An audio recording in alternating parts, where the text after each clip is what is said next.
Hello all, welcome to day 4 of 30 days toddler activity challenge. నిన్నటి family hand painting activity అయితే చాలామంది చేశారు. వాళ్ళ క్రియేటివిటీ కొద్ది సూపర్గా చేశారు. Thank you so much for your participation. అందులోంచి 3 నేమ్స్ అయితే షౌట్అవుట్ చేస్తాను.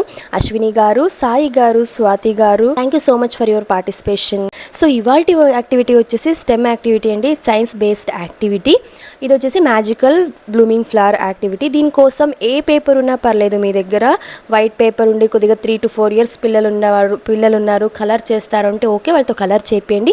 లేదు అంటే నా దగ్గర ఇలాంటి కలర్ పేపర్స్ ఉన్నాయి. సో నేను ఈ కలర్ పేపర్స్లోని ఏ టైప్ ఫ్లవర్ కావాలో ఆ టైప్ ఫ్లవర్ని డ్రా చేసుకొని క్లీన్గా కట్ చేసి వాటర్లోకి వేయడమే. ఇందులో కట్ చేసిన ఫ్లవర్స్ని కూడా ఎక్కువ ప్రెస్ చేయకండి, జస్ట్ బేబీతో వాటర్లోకి వేపేయడానికి ముందే లైట్గా ఫోల్డ్ చేయండి. లేకపోతే గట్టిగా ప్రెస్ చేస్తే ఇమ్మీడియట్గా ఓపెన్ అవ్వవు. బేబీలో ఆ క్యూరియాసిటీ అనేది ఉండదు. వాళ్ళు వాటర్లో వేయగానే ఇమ్మీడియట్గా ఓపెన్ అయితేనే వాళ్ళకు యాక్టివిటీ ఇంట్రెస్ట్ అండ్ క్యూరియాసిటీ కూడా క్రియేట్ అవుతాయి. సైన్స్ ఏంటి అంటే ఏదైనా పేపర్ లైట్ వెయిట్ ఉండేది వాటర్లో పైన తేలుతుంది అనేది సైన్స్ అయితే. సో మీ దగ్గర ఏ పేపర్ ఉంటే ఆ పేపర్తో యాక్టివిటీ అయితే బేబీకి చేపించవచ్చు. అండ్ దీనివల్ల సెకండ్ వన్ వచ్చేసి వాళ్ళ కాగ్నిటివ్ స్కిల్స్ డెవలప్ అవుతాయి. అంటే ఇది సైన్స్ బేస్డ్ కాన్సెప్ట్ కాబట్టి చిన్న ఏజ్ అయినా కూడా వాళ్ళకు మంచి ఫౌండేషన్ పడుతుంది. అంటే వాటర్లో పేపర్ వదిలితే ఓపెన్ అవుతుంది, సో లైట్ వెయిట్వి పైన తేలుతున్నాయి. సో ఈ సైన్స్ తెలుసుకోవడానికి చిన్న ఏజ్ అయినప్పటికీ కూడా వాళ్ళలో ఈ ఫౌండేషన్ అనేది మనం ఇప్పటి నుంచే స్టార్ట్ చేయొచ్చు. ఫౌండేషన్ వేయడం వల్ల వాళ్ళలో ఇంట్రెస్ట్ అనేది డెవలప్ అవుతుంది అనమాట. అండ్ ఎలా అబ్జర్వ్ చేస్తారనమాట వాళ్ళు, ఎలా సో ఇలా వేస్తే ఇలా వస్తుంది, దాని effects and cause and effects కూడా తెలుసుకుంటారు. వాళ్ళలో ఒక క్రిటికల్ థింకింగ్ స్కిల్ కూడా డెవలప్ అవుతుంది. నెక్స్ట్ ఫైన్ మోటార్ స్కిల్కి డెవలప్ అవుతుంది. ఎలా అంటే ఈ ఫ్లవర్ని వాటర్లో వాళ్ళు ప్లేస్ చేస్తున్నప్పుడు వాళ్ళ హ్యాండ్ ఐ కోఆర్డినేషన్కి, అలాగే వాళ్ళ ఫింగర్ మజిల్ డెవలప్మెంట్కి హెల్ప్ అవుతుంది. నెక్స్ట్ మోస్ట్ ఇంపార్టెంట్లీ వాళ్ళలో ఈ క్యూరియాసిటీ అనేది డెవలప్ అవుతుంది అనమాట.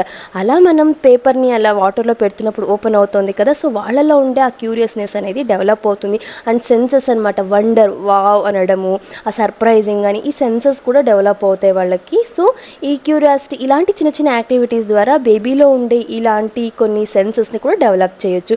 Next language development. మనం ఏ యాక్టివిటీ చేపించినా బేబీకి లాంగ్వేజ్ డెవలప్మెంట్కి అయితే డైరెక్ట్గానే హెల్ప్ అవుతుంది. ఎందుకు అంటే యాక్టివిటీ చేపిస్తున్నంతసేపు యాక్టివిటీ రిలేటెడ్ కొన్ని వర్డ్స్ని యూస్ చేస్తూ ఉంటాము. కీ వర్డ్స్ అనేవి ఉంటాయి. ఇప్పుడు ఎవరికైనా బేబీకి స్పీచ్ డిలే ఉంది, లేదు 1 year లోపు బేబీస్కే చేపిస్తున్నా కూడా ఇలాంటి స్పీచ్ అంటే కొన్ని పదాలు పలుకుతూ ఉండడం వల్ల వాళ్ళకి స్పీచ్ డెవలప్మెంట్కి హెల్ప్ అవుతుంది. ఎగ్జాంపుల్కి ఇవాల్టి యాక్టివిటీలో వచ్చేసి పేపర్, ఫ్లవర్ అంటాము, ఫ్లవర్ అంటాం, వాటర్, వావ్, సర్ప్రైజ్, సూపర్ అంటాం, హైఫై, ఫ్లవర్ ఓపెన్ అవ్వగానే హైఫై ఇవ్వమనడము, నెక్స్ట్ వాటర్లో ప్లేస్ చేయమనడము ఫ్లవర్ని.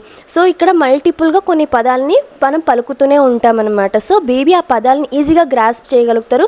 వాళ్ళ లాంగ్వేజ్ అండ్ వొకాబులరీకి డెవలప్ అవుతుంది అనమాట. అండ్ వాళ్ళ క్రియేటివిటీ అండ్ ఇమాజినేషన్ స్కిల్స్ కూడా డెవలప్ అవుతాయి ఇలాంటి యాక్టివిటీస్ చేపించడం వల్ల. ఓవరాల్గా బేబీ బ్రెయిన్ డెవలప్మెంట్కి అయితే హెల్ప్ అవుతుంది ఈ యాక్టివిటీ. వాళ్ళలో క్రియేటివిటీ పెరుగుతుంది అన్నాను కదా, దానికి ఒక చిన్న ఎగ్జాంపుల్ అయితే చెప్తాను. నేను ధన్వికి యాక్టివిటీ కరెక్ట్గా తను 13 months ఉన్నప్పుడు చేపించాను.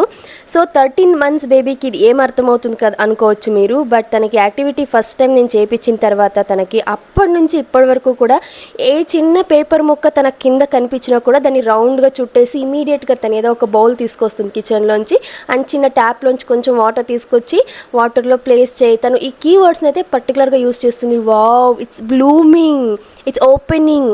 సో ఇలాంటి కొన్ని కీవర్డ్స్ అయితే వాడుతుంది. తన ఫ్రెండ్స్ అంటే నైబర్స్ కంటి పిల్లలు అలా వచ్చినప్పుడు కూడా వాళ్ళని కూర్చోబెట్టుకొని పేపర్ తీసుకొచ్చి, తనకి మామూలుగానే నేను పేపర్ స్క్రిబ్లింగ్ డైలీ చేపిస్తాను, ఆ స్క్రిబ్లింగ్ అంతా అయిపోయాక ఆ పేపర్ని చించి డైలీ యాక్టివిటీ చేస్తుంది. అంటే మీరు నమ్ముతారు అసలు. సో పిల్లల్లో అలా క్రియేటివిటీ అనేది పెరుగుతుందనమాట. సో ఏం అర్థమవుతుందిలే అనేసి మీరు చేపించుకోకుండా అయితే ఉండకండి. తప్పకుండా ఈ యాక్టివిటీని మీ బేబీతో చేపించి నాతో ఇన్స్టాగ్రామ్లో ఆర్ కమెంట్స్లో షేర్ చేసుకోండి. ఇది ఇవాల్టి డే 4 యాక్టివిటీ అయితే. మీకు ఈ వీడియో బాగా నచ్చింది, హెల్ప్ఫుల్ అయింది అన్నట్లయితే తప్పకుండా మీ బేబీతో చేయించండి. అండ్ ఎవరైనా మీకు రిలేటెడ్ మీ రిలేటివ్స్ కానీ ఫ్రెండ్స్ కానీ ఈ ఏజ్ గ్రూప్ పిల్లలు ఉండేవాళ్ళైతే వాళ్ళతో కూడా షేర్ చేసుకోండి. ఇలాంటి మరెన్నో వీడియోస్ కోసం మన ఛానల్ని సబ్స్క్రైబ్ చేసుకోండి. కలుద్దాం రేపటి డే 5 యాక్టివిటీ వీడియోతో. Thank you for watching.